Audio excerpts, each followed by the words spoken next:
En primer lugar, entre estos riesgos de una base de datos podemos hablar de la intrusión. Esta anomalía está vinculada con la entrada ilegal a la base de datos, normalmente sin ser detectados, de ciertas personas o sistemas no autorizados, logrando que el intruso sea capaz de utilizarla como si fuera un usuario legítimo, a fin de poder modificarla en beneficio propio o en perjuicio del usuario verdadero.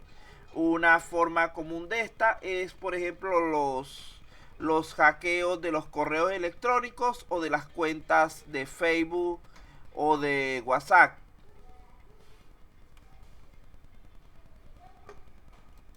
Otro de los riesgos de la base de datos es el relacionado con la saturación o rechazo de servicios.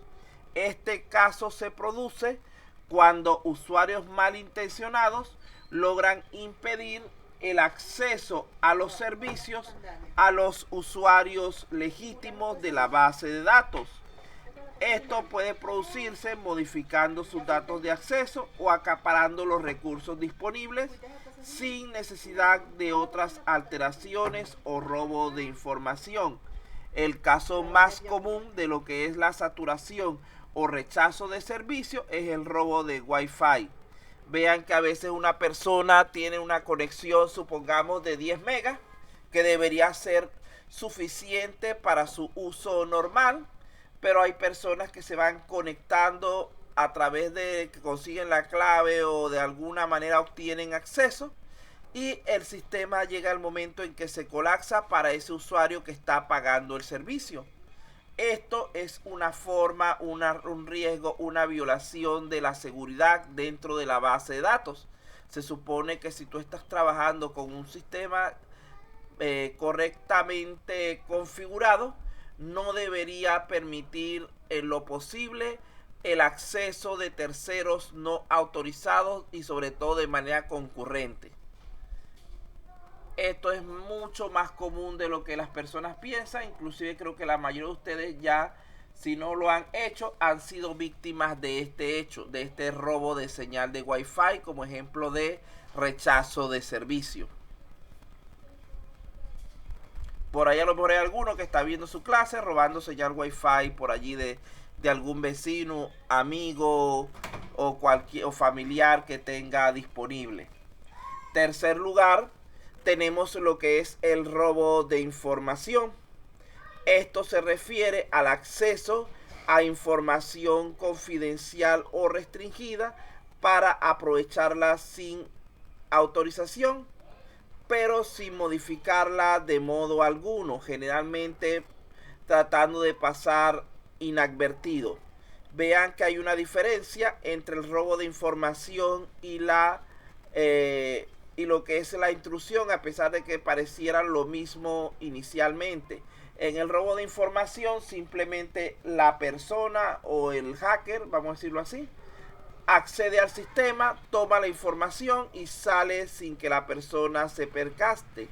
En el caso de la intrusión, ese hacker se hace pasar por el individuo. Mira, ahí tenemos el que se descubrió que está robando Wi-Fi. El que se ríe es porque de su maldad se acuerda.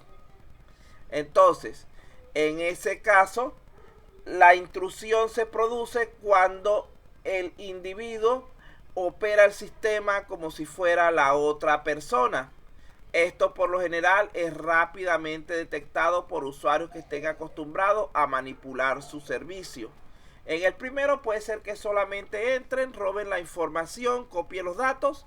Supongamos que ustedes estén haciendo una tesis y cuando vayan a revisar les aparezca como que su planteamiento del problema es plagio, donde algún compañero copió la información de ustedes, la mostró primero y al pasarla a ustedes por el antiplagio, llegaron y les aparece como que ustedes son los que se están copiando la información, a pesar de que quien lo haya hecho sea el compañero. Entonces, eso es un robo de información. Mientras que en el caso de la intrusión es que yo me meto, por ejemplo, en la cuenta de WhatsApp, no, de Facebook del señor Aguilar, y le escribo a la señorita García, como si yo, Carpio García, como si yo fuera él, eso es una intrusión.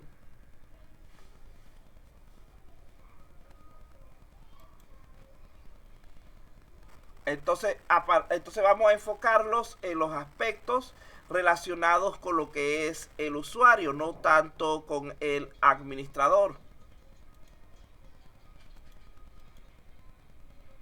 Entonces, ¿qué es lo que pretendemos garantizar nosotros con la seguridad en la base de datos a nivel de usuario?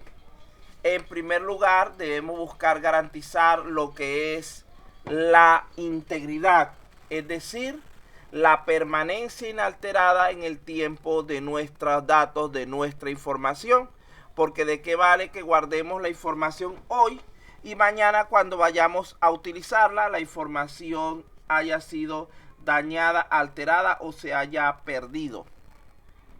En segundo lugar, hay que garantizar la privacidad, es decir, limitar el acceso a la información solo a los usuarios que hayan sido autorizados a ello. En tercer lugar, sumamente importante, hay que garantizar la disponibilidad de los datos. Es decir, debemos garantizar que el usuario autorizado pueda acceder a la información cuando así lo necesite. Vean que son tres factores que van unidos. No podemos descartar ninguno de ellos porque entonces realmente nuestra base de datos no cumpliría con las expectativas de nuestros usuarios.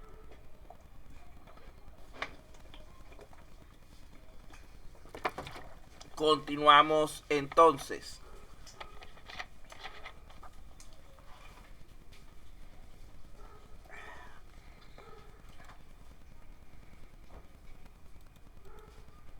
Entonces, ¿cómo hacemos esto? La forma más simple es asignando al usuario lo que llamamos un identificador y una contraseña. Es decir, un modelo de ID y clave como se usa normalmente. Cuando nosotros implementamos una base de datos, el usuario deberá acceder a la misma a través de un ID, es decir, de un nombre, un apodo de usuario y una contraseña.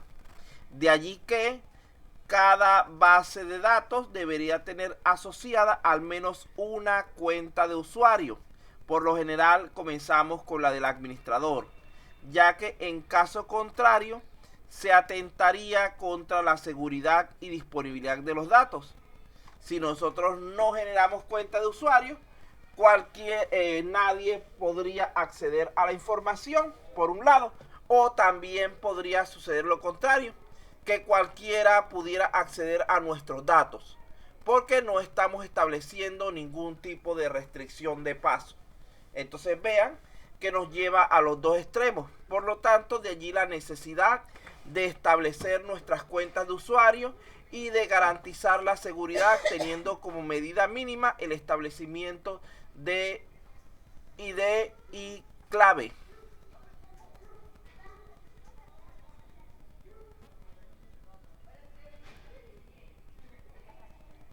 Sí, también esa es otra medida de seguridad adicional. Esta es la más básica, que es esa que comprueba si eres robot, te coloca, porque acuérdate que ahorita hay muchos sistemas que permiten digamos que una computadora busque las claves, pero como a veces no tienen la capacidad de identificar eso a través de imágenes, es mucho más complicado el proceso. Entonces lo que hacen es que primeramente verifican que el que está realizando el ingreso sea humano, no sea un...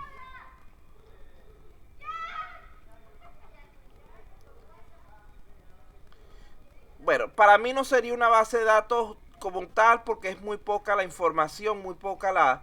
Pero dependiendo del propósito que le vayan a dar a esa información. Hay personas que pueden considerarlo como que esa es su base de datos. Lo que pasa es que recuerden que una hoja de Excel no permite la manipulación adecuada de la información. Y sobre todo esas que vienen del Google Form.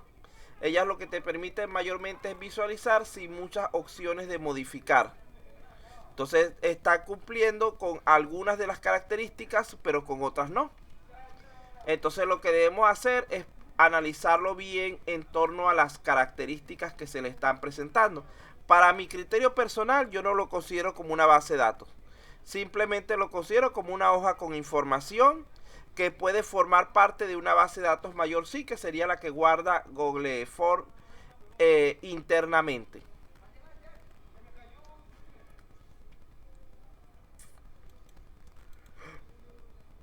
Bueno, vamos a ver qué tal están ustedes con lo que hemos estado explicando.